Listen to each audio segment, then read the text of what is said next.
پنشن واغسته د هغه نه 7 लाख روپۍ راوړلې او هغه پښتونخوا په جنرال اکاونټ کې چې کومه جمع کړې. هغه نه بعد د تصویر شیر شو او په هغه اکاونټ کې دا 7 लाख روپۍ ولې جمع کړې. په یو کلاس کې 40 ماشومان یو زه کلاس ته یو منټ هم لیټ لاړ شم نو ما د یو کلاس 40 منټ هغه خراب کړ او دله چې حساب سو پورې چې د انسان سرویس وي په هغه کې دله ضرب ورځ نه بلکې میاشتې او کلونه جوړیږي. السلام علیکم ورحمت الله وبرکاتہ. قدرمنو یو ځل بیا ستاسو درنه خدمت کې حاضر یم. ملګرو نن د سره یو تصویر شیر کوم. تصویر کې یو لوی سبق پروت دی، په دې کې یو لوی نتیجه پرته ده. کاش چې موږ دنه سبق واخلو، دنه نتیجه اخیسکو او په هغه باندې عمل وکړو. کاش چې هغه استادان چې هغه په سرکاري نوکری کې کوتاهي کوي، په ټایم باندې سکول ته نه ځي، د سرکار نه تنخواه اخلي، په ټایم باندې سکول ته نه ځي، او چې کم شاګردان دي کم ماشومان دي د هغې د مستقبل سره لوبې کوي. نو د هغې دپاره په ده کې لوی پیغام پروت دی. خو دا تصویر ډېر عجیبه دی. دا به را سره تاسو ګورئ، دا ویډیو به را سره پوره ګورئ، د هغې سره خپل ملګرو سره به شیر کوئ په دې نیت سره چې یاره د دې نه څوک چې کومه دی پند او نصیحت واخلي. دا زما سره چې کوم تصویر تاسو ګورئ نو دا یو استاد دی، د قوم معمار دی، ټیچر دی، او دا د قوم مستقبل چې کومه دی هغه روښانه کوي. دا د ماشومانو مستقبل چې کومه دی هغه جوړوي، ماشومانو ته خپل شاګردانو ته لاره ښایي، د خپلو شاګردانو د کامیابۍ سوچ لري.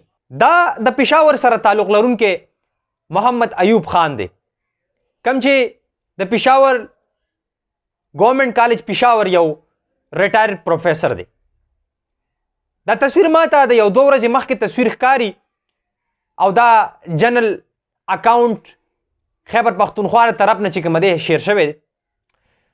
د تصویر کې یو لوی سبق پروت دی، په دې لاس کې چې څه ورسره دي نو ټول کم سبق دی هم په دقه ځای کې دی. دا تصویر ولې وایرل شوی دی، ولې خلک خوښوي، ولې خلک لایک ورکوي؟ د هغې مین وجه دا ده چې د ده استاد ایمانداري، د ده استاد دیانتداري او د ده استاد په الله توکل دی. د ده استاد حلال خوري ده، د ده استاد د حرامو نه انکار دی.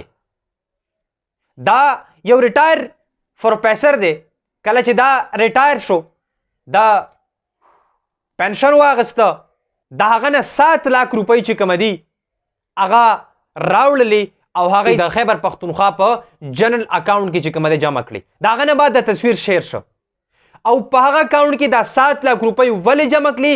د دې یو مین د یو مقصد دا دی چې یاره ما کومه کوتاهي په حاضرۍ کې کړې ده، زه لیټ چې کومه دی د یو څه کوتاهۍ د وجې نه په دې دومره عمر کې ما چې کم سروس کړی دی په ده کې که چېرته زما نه سیکنډ منټ ګنټه ورځ میاشت زما نه چېرته کې کوتاهي شوي او زه نه یم تللی کلاس ته، ما د ماشومانو حق والی دی، ما د حکومت سره د ماشومانو د مستقبل سره دوکه کړي چېرې زما نه کوتاهي چېرې شوي وي قصدن بغیر څه د سوچ او فکر نه، نو زه دا 7 लाख روپۍ جمع کومه شاید چې د بدې سره د هغه ازالې وشي او الله تعالی ما معاف کړي او زما روپۍ حلاله شي، زما بچي چې کومه دي حلال اخري، په حلالو لوي شي او زه کور ته چې کومه دی حلال رزق ویسم. دا د یو ایمانداره استاد کارنامه ده. نو څنګه تاسو خوښه ده؟ تاسو انسپایر کړئ که نه؟ یو ایموشنل واقعه ده، یو بهترین مثال دی زموږ مخې ته. انور مسعود صاحب به تاسو ډېر ښه پېژنئ، د طنز او مزاح یو لوی شاعر هم تیر شوی او د هغې سره سره یو بهترین ادیب چې کومه دی هم تیر شوی دی. هغه یوه خبره کړې ده، هغه وایي چې که چېرې زه کلاس ته په یو کلاس کې 40 ماشومان یو زه کلاس ته یو منټ هم لیټ لاړ شم نو ما د هغه کلاس د هر کس چې کومه دی یو منټ خراب کو، دا چې کلیک کې د 40 منټ نه دنه جوړ شو نو ما د یو کلاس 40 منټ چې کومه دي هغه خراب کړه او دله چې حساب په میاشت کې ورکړي، په کال کې ورکړي، 30 سالو کې ورکړي، 20 سالو کې ورکړي، تر څو پورې چې د انسان سرویس وي په هغه کې دله ضرب ورکړي. دا چې کومه دی د کلکولیشن وکړي نو د ده نه ورځې نه بلکې میاشتې او کلونه جوړیږي. نو ما دومره پیسې چې کومه دي حرامې وخوړلې د دې به ما سره حساب کیږي.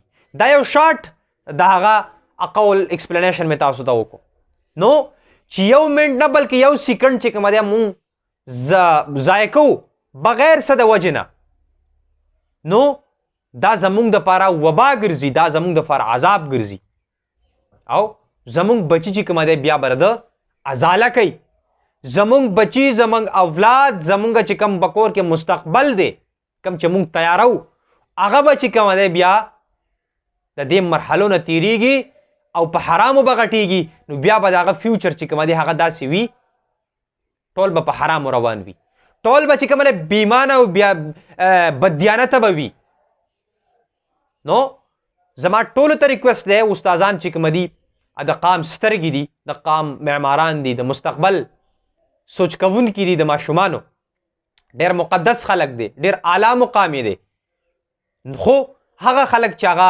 بغیر څه د وجې نه د ماشومانو ټایم ضایع کوي نو هغه د دې تصویر نه نتیجه واخلي یو نصیحت دې واخلي او په دې عمل وکړي نو ویډیو سره مخ